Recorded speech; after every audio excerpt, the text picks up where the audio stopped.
Hello, my name is Ted Smith, and we're making a number of short videos to highlight the information contained in my book, Hempology 101, The History and Uses of Cannabis.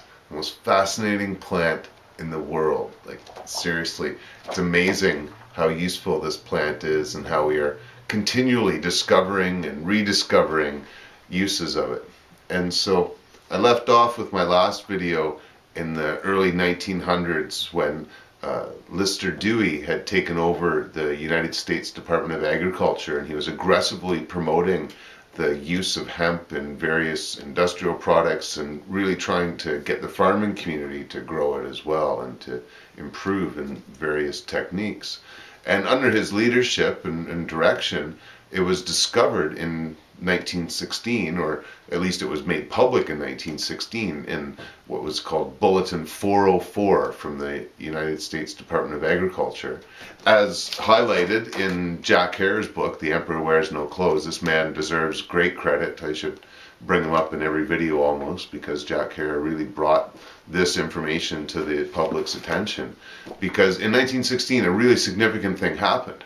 When you hear historically of paper being made out of hemp, it's the fiber that the Chinese thousands of years ago started to make hemp paper from, and was certainly the main source of paper. And hemp fiber is very strong. It's really easy to form into paper. You don't need a lot of chemicals to do it.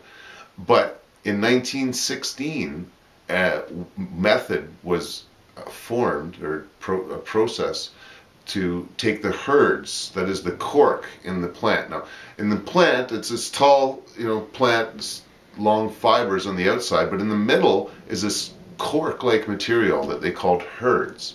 And until 100 years ago, the herds were pretty much useless. They would be used in bed stable, for animals, to basically clean up after them.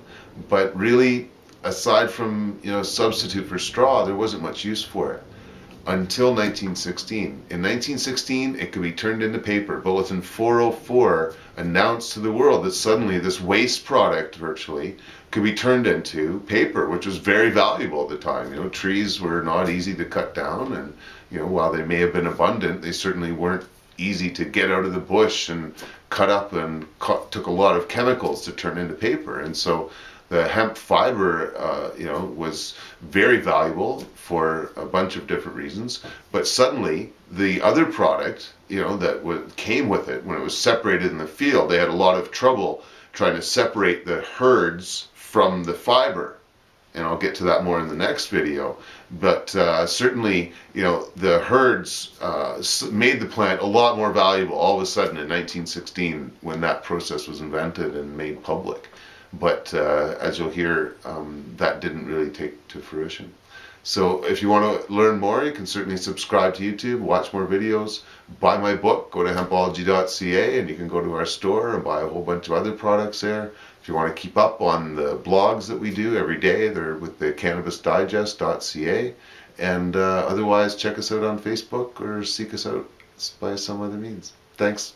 Have a good day. Bye now.